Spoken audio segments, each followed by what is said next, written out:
প্রতিটা সফল মানুষেরই একটা করে হেরে যাওয়ার গল্প রয়েছে। কথায় বলে ব্যর্থতা ছাড়া নাকি সফল হওয়া যায় না, তাই ব্যর্থ হওয়াটা খুবই দরকার। আজকে আমি আমার ভিডিওতে বিয়ার গ্রিলসকে নিয়ে কথা বলবো, যিনি একটা সময় নিজের সর্বস্বটা হারিয়ে ফেলেছিলেন। এমনকি ওনার উঠে দাঁড়ানোর মতো ক্ষমতা ছিল না। শুধু নিজের মনের জোরে বিয়ার গ্রিলস আজকে আমাদের কাছে খুবই পরিচিত একটা মুখ। কিন্তু এই পরিচিতি পাওয়ার আগে বিয়ার গ্রিলসের সাথে কি হয়েছিল তা অনেকেই জানেন না। সেই নিয়েই আজকে আমাদের ভিডিও। নমস্কার, আমি বিথিকা। আপনারা আছেন গল্প বিথিকা ইউটিউব চ্যানেলের সাথে। আশা করছি আপনারা আমার ভিডিওতে একটা করে লাইক করে দিয়েছেন। আজকে আমি আমার ভিডিওতে বিয়ার গ্রিলস হয়ে ওঠার আগের যে সংগ্রাম সে সম্পর্কে বিশেষ কিছু তথ্য আপনাদের সামনে তুলে ধরার চেষ্টা করব। জানেন, বিয়ার গ্রিলসের সবচেয়ে বড় ভয় ছিল হাইটে, অর্থাৎ ওনার অ্যাক্রোফোবিয়া ছিল। উনি ছিলেন স্পেশাল মিলিটারি ফোর্সের একজন সদস্য। ওনার হাইটে ফোবিয়া থাকার সত্ত্বেও উনি হেলিকপ্টার থেকে প্যারাশুটের মাধ্যমে নিচে ঝাঁপ দিতেন। এরপর 1996 সালে জাম্পেরিয়ার একটি মিশনে 16,000 ফুট থেকে ঝাঁপ দেন। ওইবার উনি হাজারো চেষ্টার পরেও ওনার প্যারাশুট কোনো কাজই করছিল না, মানে প্যারাশুট খোলেইনি। তিনি ওই 16,000 ফুট উঁচু থেকে সোজা গাছপালা এবং পাথরের ওপর আছড়ে পড়েন। ওনার পিঠেতে ভীষণ জোরে ব্যথা লাগে। বিয়ার গ্রিলস অত উঁচু থেকে পড়ে যাওয়ার পরেও কিন্তু জ্ঞান হারাননি। যন্ত্রণায় ছটপট করতে থাকেন এবং তিনি মনে মনে ভাবতে থাকেন ওনার বাকি সাথীরা নিশ্চয়ই ওনাকে উদ্ধারের জন্য আসবে। পরে একটি ইন্টারভিউতে বিয়ার গ্রিলস জানায় যে ওই যন্ত্রণা নিয়ে বেঁচে থাকার থেকে মৃত্যু অনেক ভালো ছিল। এরপর ওনার বাকি সাথীরা এসে আফ্রিকার একটি হাসপাতালে নিয়ে যায়। সেখানে ডাক্তাররা ব্যথা কমার জন্য ওনার পিঠে একটি ইঞ্জেকশন দেয়। উনি ভাবছিলেন হয়তো উনি ধীরে ধীরে সুস্থ হয়ে উঠছেন। এটা কিন্তু একদমই নয়। ডাক্তাররা জানান যে উনি আর কোনোদিনই হাঁটতে চলতে পারবেন না। ওই কথা শোনার পর মুহূর্তের মধ্যেই ওনার চারিপাশটা যেন অন্ধকার হয়ে এসেছিল। বিয়ার গ্রিলস যখন নিজের এক্সরে রিপোর্ট দেখলেন তখন দেখেন যে ওনার পিঠের 3টি হাড় ভেঙে গুঁড়ো হয়ে গেছে। তিনি একদমই চলাফেরা করতে পারতেন না, যেটা ওনাকে ভীষণই কষ্ট দিয়েছিল। তিনি হাসপাতালের বেডে শুয়ে এই একটা জিনিসই ভেবে যেতেন। এমনকি সেই সময় বিয়ার গ্রিলসকে হতাশা ঘিরে ধরেছিল। তারপরেও তিনি শুধুমাত্র নতুন নতুন জায়গায় ঘুরে বেড়াবেন, নতুন কিছু এক্সপ্লোর করবেন। এই ইচ্ছাটাই হয়তো ওনাকে বাঁচিয়ে রেখেছিল। উনি রাতের পর রাত না ঘুমিয়েই কাটিয়ে দিতেন। নিজের এই অবস্থার জন্য নিজেকে ভীষণ ঘৃণাও করতেন। অ্যাক্সিডেন্টের 2 মাস কেটে যাওয়ার পরেও ওনার অবস্থার কোনো উন্নতিই ঘটেনি, বরং শারীরিক ব্যথা বাড়ছিল, সাথে শরীর ভেঙে যাচ্ছিল। উনি ডিপ্রেসড হয়ে পড়ছিলেন। কিন্তু যারা বিয়ার গ্রিলসকে খুব কাছ থেকে জানেন তারা দেখেছেন বিয়ার গ্রিলস খুবই স্ট্রং মেন্টালিটির একজন মানুষ। একদিন হঠাৎ বিয়ার গ্রিলস বিছানায় শুয়ে শুয়ে নিজের ওই অবস্থার কথা চিন্তা করতে থাকেন এবং দেয়ালে হিমালয় পর্বতের একটি ছবি দেখতে পান।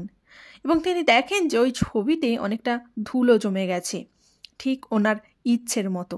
বিয়ার গ্রিলস এবং ওনার বাবার ভীষণ ইচ্ছা ছিল যে দুজনে একসাথে হিমালয় পর্বত জয় করবেন, কিন্তু তার হলো না। সেই রাতে ওনার পাশে কেউ ছিল না। তখন উনি কোনো সাপোর্ট ছাড়াই বিছানা থেকে উঠে দাঁড়ান এবং ছবির মধ্যে থাকা ধুলো পরিষ্কার করেন। সাথে ভাবতে থাকেন যে কিভাবে তিনি নিজের ওই স্বপ্ন পূরণ করবেন। ওই কথা চিন্তা করতে করতে তিনি ঘুমিয়ে যান। পরের দিন সকালে উঠে ওনার গ্র্যান্ডমায়ের কথা মনে পড়ে। ছোটবেলায় ওনার গ্র্যান্ডমা ওনাকে বলেছিলেন, জীবনে যা কিছু হয় তা ভালোর জন্যই হয়। মানুষ নিজেই নিজেকে খুশি করার এবং দুঃখী করার উপায় খুঁজে নেয়। যখনই তুমি কোনো বিপদে পড়বে তখন ভাববে যে যা কিছু হচ্ছে তা ওই ঈশ্বরের ইচ্ছেতেই, আর উনি কখনো কারো খারাপ কিছু হতে দিতে পারেন না। তখন তিনি ভাবেন যে সত্যিই তাই। তিনি তো ওই দুর্ঘটনাতে মারাও যেতে পারতেন, কিন্তু তা তো হয়নি।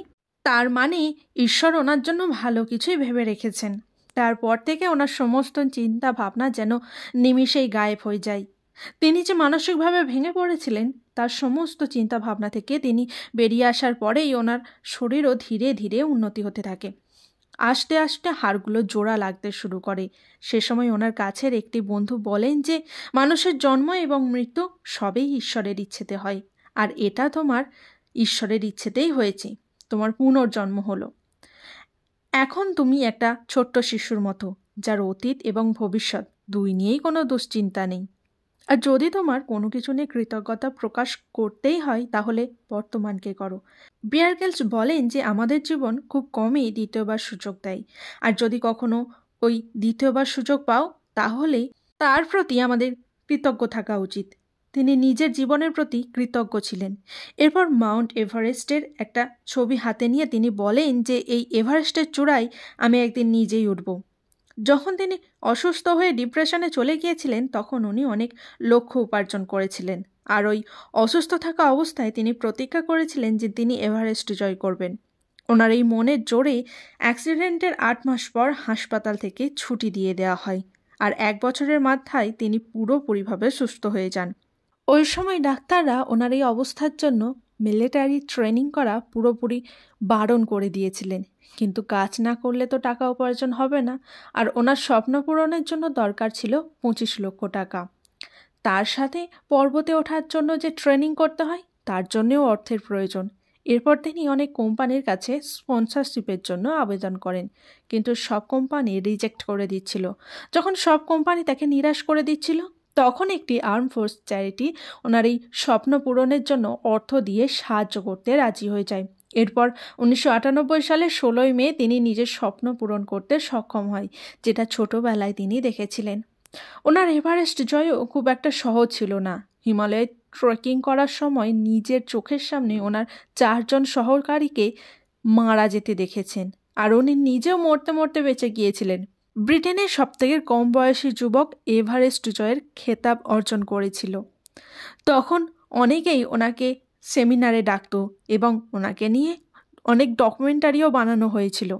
আর তারপরেই উনি ডিসকভারি থেকে ম্যান ভার্সেস ওয়াইল্ড নামে একটি শোয়ের জন্য ডাক পায়। সেখান থেকেই ওনাকে মানুষ চিনতে শুরু করেছিল। ভাবুন একবার, যাকে ডাক্তাররা বলেই দিয়েছিল আর কোনোদিনও উঠে দাঁড়াতে পারবেন না, তিনিই জয় করেছিলেন এভারেস্ট। কেমন লাগলো তা আমাকে জানাতে কিন্তু একদম ভুলবেন না।